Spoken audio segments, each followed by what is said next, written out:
أعوذ بالله من الشيطان الرجيم. قال ربنا ظلمنا أنفسنا وإن لم تغفر لنا وترحمنا لنكونن من الخاسرين. رب اشرح لي صدري ويسر لي أمري واحلل عقدة من لساني يفقهوا قولي. فالحمد لله والصلاة والسلام على رسول الله وعلى آله وصحبه أجمعين. السلام عليكم ورحمة الله تعالى وبركاته. اللہ تعالیٰ نے انسان کی تاریخ کی پہلی دعا سورۃ الاعراف میں ریکارڈ کی ہے. یہ دعا آدم علیہ السلام کی ہے اور اس دعا کی بہت بہت زیادہ اہمیت ہے. آج میری کوشش ہوگی کہ ان تھوڑے سے لمحوں میں آپ کے ساتھ اس دعا کی کوئی تھوڑی سی تاریخ، اس کا پس منظر اور اس سے ہم کیا فائدہ اٹھا سکتے ہیں اس پہ کچھ بات کر لیں. پہلی بات سمجھنے کی یہ ہے کہ جب آدم علیہ السلام کو بنایا گیا تھا تو پہلی شکایت فرشتوں نے کی تھی.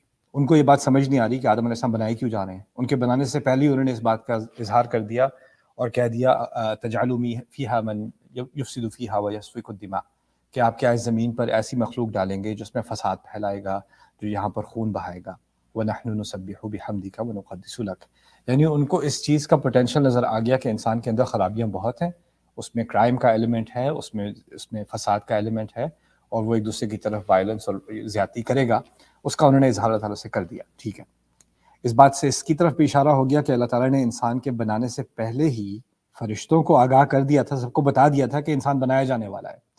اس بات کو مزید واضح کیا گیا ہے اور مقام پہ قرآن میں. اللہ تعالیٰ نے کہا ہے انی خالق بشرا من طین فاذا سویتہ ونفخت فیہ من روحی فقعوا لہ ساجدین، کہ میں مٹی میں سے تین میں سے ایک بشر، ایک انسان بنانے لگا ہوں، اور جب میں اس کی مکمل تسویت کر لوں، اس کو بیلنس بنا دوں، اس کو پرفیکٹ کر دوں اور اس میں اپنی روح پھونک دوں، تو تم سجدے میں اس کے سامنے اور اس کی وجہ سے گر جانا. یعنی کہ ابلیس، جس کے بارے میں ہم سمجھتے ہیں کہ جب آدم علیہ السلام بنا دیے گئے اور پھر ان کو پیش کیا گیا اور پھر سجدے کا حکم کیا گیا اور پھر جا کے اس نے انکار کیا، یہاں سے ہمیں اس بات کی طرف توجہ دلائی جا رہی ہے کہ شروع سے ہی اس کو معلوم تھا، جب اعلان کر دیا گیا تھا تو شروع سے ہی اس کو معلوم تھا کہ آدم علیہ السلام کو بنایا جا رہا ہے اور مٹی سے بنایا جا رہا ہے، ان کے اندر ایک روح ڈالی جا رہی ہے. تو بعد میں جا کر جب اس نے شکایت کی ہے تو ہمیں یہ نہیں سمجھنا چاہیے کہ جیسے ہی اللہ تعالیٰ نے کہا کہ سجدہ کرو اسی وقت اس نے جا کے منع کر دیا کہ میں نہیں کرتا. اس کو بہت ٹائم تھا اس چیز کے بارے میں سوچنے سمجھنے کا، اور اس نے اپنی جو اس کی کریٹیسزم تھا، اس کی جو اپنی تنقید تھی انسان کی، اس سے پہلے تو فرشتے تنقید کر چکے تھے کہ یہ زمین پہ فساد پھیلائے گا، لیکن اس کے دماغ میں ایک ہی بات پھنسی ہوئی تھی کہ میں مٹی کا بنا ہوں، یہ مٹی کا بنا ہوا ہے، میں آگ کا بنا ہوا ہوں. یہاں تک کہ جو دوسری بات اللہ تعالیٰ نے کہی تھی، یہی نہیں کہا تھا کہ وہ مٹی کا بنا ہوا ہے. ہمارے بارے میں کہا تھا ہم مٹی کے بنے ہوئے اور ہمارے اندر روح بھی ڈالی گئی ہے، وَنَفَخْتُ فِيهِ مِن رُوحِي، لیکن اس بات کا اس نے انکار ہی کر دیا، اس بات کا اس نے ذکر ہی نہیں کیا، اور اس تفصیل میں ہم بعد میں جائیں گے. اصل مقصد ہمارا آج کی بحث کا وہ دعا ہے جو آدم علیہ السلام کی زبان پر آئی ہے، اور اس کو سمجھنے کے لیے ہمیں یہ بیک گراؤنڈ سمجھنا بہت ضروری ہے. ابلیس کا اب سارا مقصد یہ ہو گیا کہ اس نے اپنی بات کو صحیح ثابت کرنا ہے، اور اس کو بات کو صحیح ثابت کرنے کا مقصد کیا ہے کہ انسان جس کو اتنا بڑا مقام دیا گیا ہے، جس کو آدم علیہ السلام اور حوا کو جنت میں ڈالا گیا ہے، اور ان کو یہ اتنا بڑا اعزاز دیا گیا ہے کہ ان کی نسلیں دنیا میں پھیلیں گی، اس اعزاز کے یہ لائق نہیں ہیں اور اس سجدے کے یہ لائق نہیں ہیں، اور اللہ تعالیٰ نے جو اتنی بڑی عزت ان کو دی ہے وہ اس کے مستحق نہیں ہے. اور اس کو ثابت کرنا کیا ہوگا کہ اللہ تعالیٰ جس طرح مجھ سے اللہ تعالیٰ نے مجھے ایک حکم دیا تھا، انہوں نے منع، اس نے منع کر دیا، ابلیس نے منع کر دیا. اب یہ اللہ تعالیٰ کو دکھانا چاہ رہا ہے کہ یہ انسان، آپ اس کو انسٹرکشن دیں گے، آپ اس کو کچھ حکم دیں گے، اور یہ آپ وَلَا تَجِدُ أَكْثَرَهُمْ شَاكِرِينَ، اور آپ پائیں گے کہ ان کی اکثریت شکر نہیں کرے گی، اس کو اپریشیٹ نہیں کرے گی. تو اس کے بنیادی مقاصد میں سے ہے کہ وہ انسان کو ناشکرہ بنائے. یہ بیک گراؤنڈ میں آپ کے رہنا چاہیے. ٹھیک ہے، اب اللہ تعالیٰ نے انسان کو جنت میں ڈالا ہے، ہمارے دونوں والدین اب جنت میں ہیں، اور وہاں پر جنت کے بارے میں اللہ تعالیٰ نے کیا کہا، اس کا سائز کتنا بڑا ہے، عرضها السماوات والارض، اور دوسری جگہ عرضها كعرض السماء والارض. اس کا سائز، یعنی اس کی ایکسپینس، اس کی وسعت، وہ آسمان و زمین کے برابر ہے. اتنی بڑی جنت میں، اور پھر جنات کا لفظ بھی، جنہ کا لفظ عربی میں ایسے باغ کے لیے استعمال ہوتا ہے جہاں ہریالی اتنی ہوتی ہے کہ مٹی نظر تک نہیں آتی، پوری طرح ڈھکی ہوتی ہے.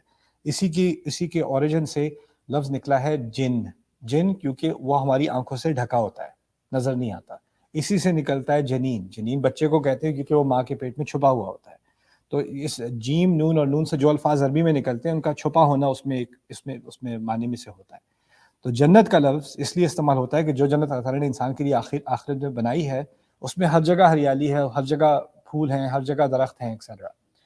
تو اس کے جو درخت ہیں وہ کتنے بے شمار ہوں گے، اور ان میں سے ایک ہی درخت کے بارے میں اللہ تعالیٰ نے کہا لا تقربا هذه الشجرہ، اس درخت کے قریب مت جانا، اس کے قریب بھی مت جانا. اور جنت اتنی بڑی ہے، اس میں کسی اور کی چیز کی کمی نہیں ہے. فَكُلَا مِنْهَا حَيْثُ شِئْتُمَا، اس میں سے جو چاہتے ہو کھا لو، اس میں جو کرنا ہے کرو، رغداً یعنی بغیر کسی ریسٹرکشن کے، جہاں جانا ہے جاؤ. بس یہ ایک درخت ہے، اس کے قریب مت جانا. آپ اندازہ کریں وہ پہلے انسان ہیں، وہ پہلا کپل ہے، ان کو پوری شریعت نہیں دی گئی، ان کو یہ لمبی لسٹ نہیں دی گئی کہ یہ حلال ہے اور یہ حرام ہے، یہ فرائض ہیں، ان وقت پہ نمازیں پڑھنی ہیں، یہ تمہارا وضع قطع ہونا چاہیے، لباس ایسا ہونا چاہیے. اس کی کوئی انسٹرکشن نہیں ہے. کون سا کھانا کھا سکتے ہو، کون سا کھانا نہیں کھا سکتے، کوئی لمبی چوڑی لسٹ نہیں ہے، کوئی فقہ نہیں ہے، کوئی لمبے لمبے فتاوی نہیں، کچھ بھی نہیں ہے. بس ایک پوری، آپ سمجھ لیں کہ اللہ تعالیٰ کا کلام جو ہے اس وقت وہ بس ایک ہی چیز ہے، ایک ہی حکم ہے. وہ کیا ہے؟ اس درخت کے پاس مت جانا، باقی جو کرنا ہے کرو، جو کرنا ہے کرو. یہاں تک کہ اس وقت تک انسان کو اس چیز کی بھی ہدایت نہیں دی گئی، جہاں تک ہمیں نظر آتا ہے کہ وہ اللہ تعالیٰ کا شکر کرے، عبادت کرے. ابھی تک اس کا حکم بھی نہیں ہے، بس ایک ہی حکم ہے کہ اس درخت کے قریب مت جانا. اب ابلیس کو معلوم ہے کہ یہ انسان کوئی بیوقوف تو ہے نہیں، اس نے ایسے آسانی سے اس درخت تک تھوڑی پہنچ جانا ہے، اس کے پاس ساری نعمتیں، اس کو کیا ضرورت ہے اگر ایک حرام چیز ہے اور جو حلال چیزیں ہیں. ابھی آج کل تو یہ ہوتا ہے نا کہ حلال کی دنیا بہت چھوٹی ہوتی ہے اور حرام کی دنیا میں بہت سارے ایڈوانٹیجز ہوتے ہیں. ہو سکتا ہے حرام طریقے کمانے کے طریقے سے آپ کے بہت زیادہ اور پیسے بن جائیں. جو حرام چیز ہے اس میں سوسائٹی جو ہے اس کے بڑے ایڈوانٹیجز، اس کے کنیکشنز ہو.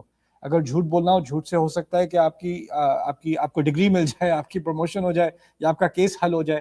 یعنی حرام راستہ جو ہے اس میں بڑے فائدے ہوتے ہیں دنیا میں، لگتا ہے آنکھوں سے لگتا ہے حرام راستے کے فائدے ہیں، لیکن جنت میں حلال راستے کے فائدے بہت ہیں. یعنی کوئی چیز، کسی چیز کی کمی نہیں تھی حلال میں، بلکہ جنت ہے وہ. تو شیطان نے اس طرح انسان کو ورغلایا، اور وہ ایک اور ایپیسوڈ کی بات ہے، ابھی اس پہ بات نہیں ہو رہی، دعا پر آئیں گے. لیکن دعا پر لانے کے لیے میں آپ کو یہ سمجھانا چاہ رہا ہوں کہ انسان جتنا بھی نعمتوں میں ہو، جتنی بھی خوشحالی میں ہو، اور یہاں تک کہ اللہ تعالیٰ اس سے براہ راست بھی بات کر لے. یہ تو ہے نا کہ آپ نے کسی کا خطبہ سنا اور آپ بھول گئے بات، یا آپ نے کوئی کتاب میں اچھی بات پڑھی اور آپ بھول گئے. یہاں اللہ تعالیٰ نے خود براہ راست انسان سے بات کی اور کہا ہے اس درخت کو مت چھونا. ہمارے والدین سے براہ راست کہا گیا ہے. اور پھر بھی شیطان کے اندر اتنی ٹیکنیک ہے کہ وہ آہستہ آہستہ اس ایک بات سے انسان کو بھلوا لیتا ہے، بھٹکا دیتا ہے، اور ان سے پھر وہ جا کر غلطی ہوئی. اس غلطی کے بارے میں ابھی تبصرہ نہیں ہوگا، وہ بعد میں کبھی دروس میں کروں گا اپنے انشاءاللہ. لیکن اب جو میں بات بتانا چاہ رہا ہوں، جب ایک غلطی ہو گئی، ٹھیک ہے جی، ہو گئی اب غلطی.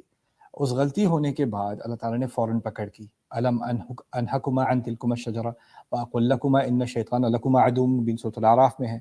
میں نے تمہیں اس درخت سے روکا نہیں تھا، تمہیں بتایا نہیں تھا کہ شیطان تم دونوں کے لیے دشمن ہے، واضح دشمن ہے. اب اس کے جواب میں جو دعا آ رہی ہے، یہ دعا آپ میں سے اکثر کو پہلے سے یاد ہوگی. ربنا ظلمنا انفسنا وان لم تغفر لنا وترحمنا لنکونن من الخاسرین.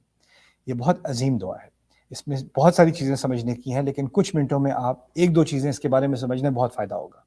پہلی بات یہ سمجھ لیں کہ اس میں ایک کمپیریسن کیا جا رہا ہے، کانٹراسٹ کیا جا رہا ہے ابلیس کے ساتھ.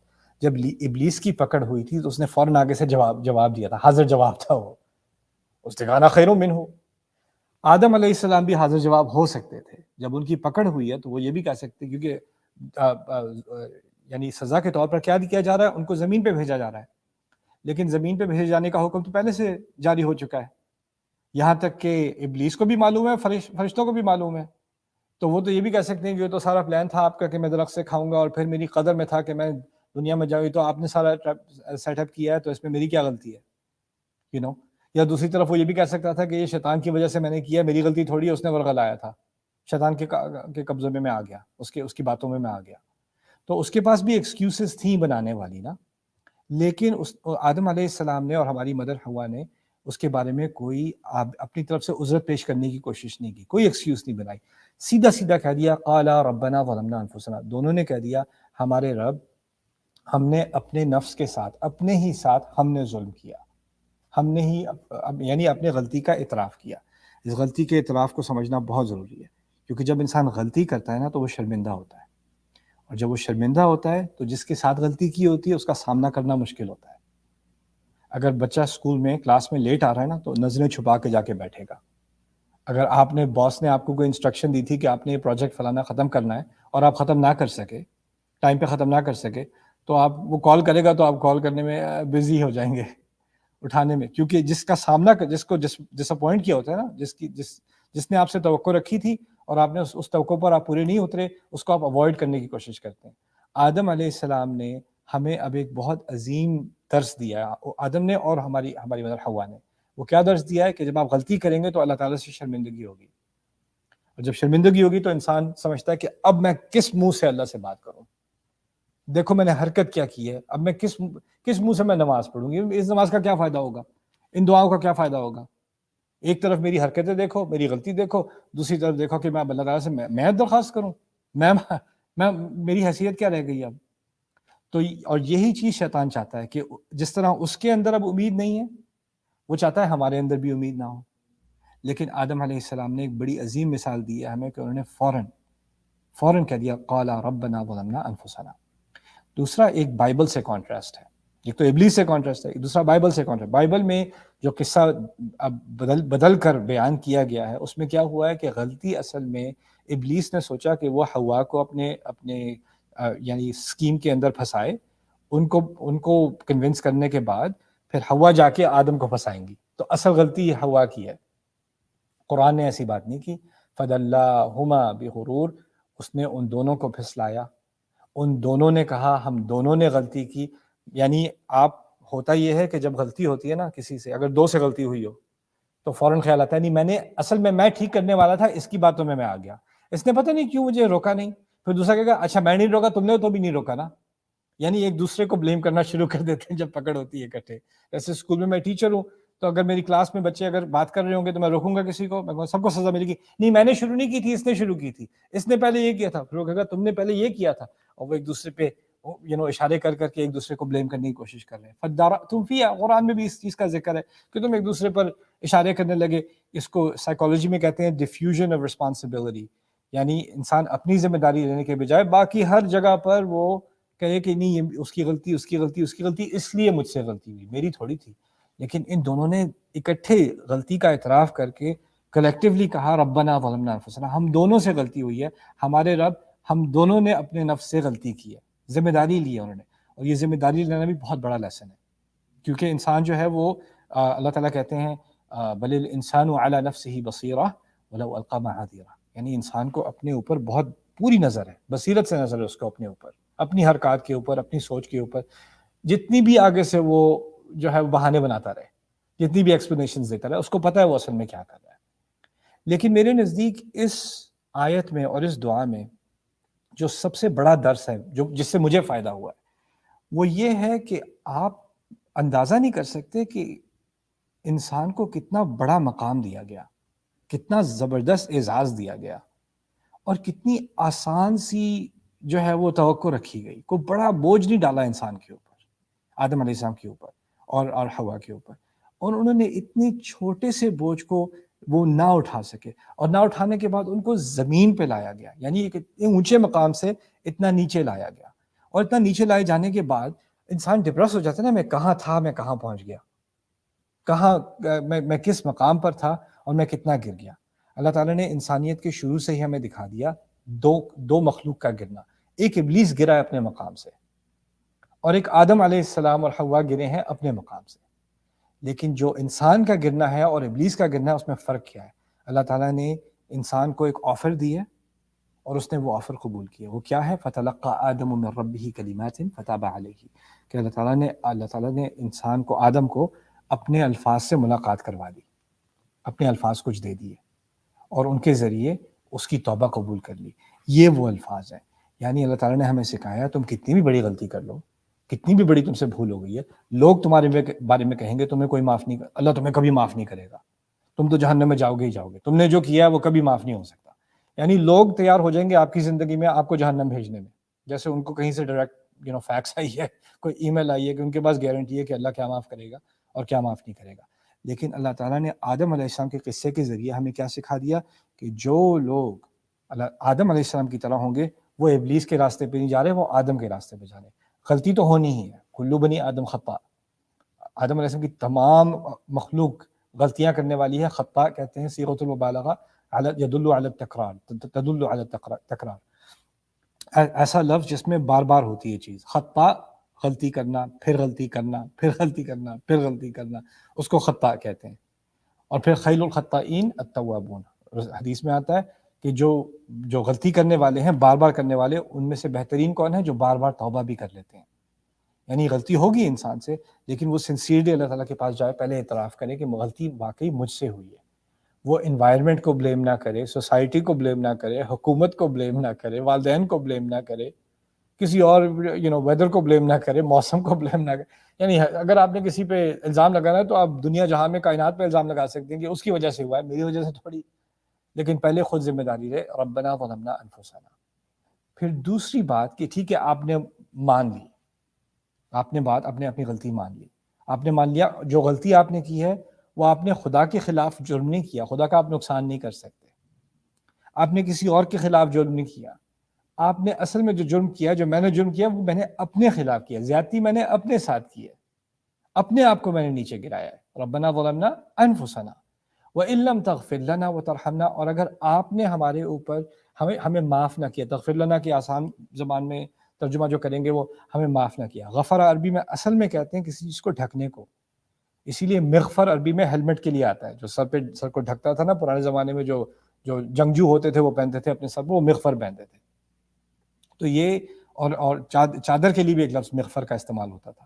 تو غفرہ کا لفظ ہوتا ہے کسی چیز کو ڈھکنے کے لیے، یعنی اللہ تعالیٰ جب معاف کرتا ہے نا تو وہ آپ کی پرانی چیز کو ڈھک دیتا ہے۔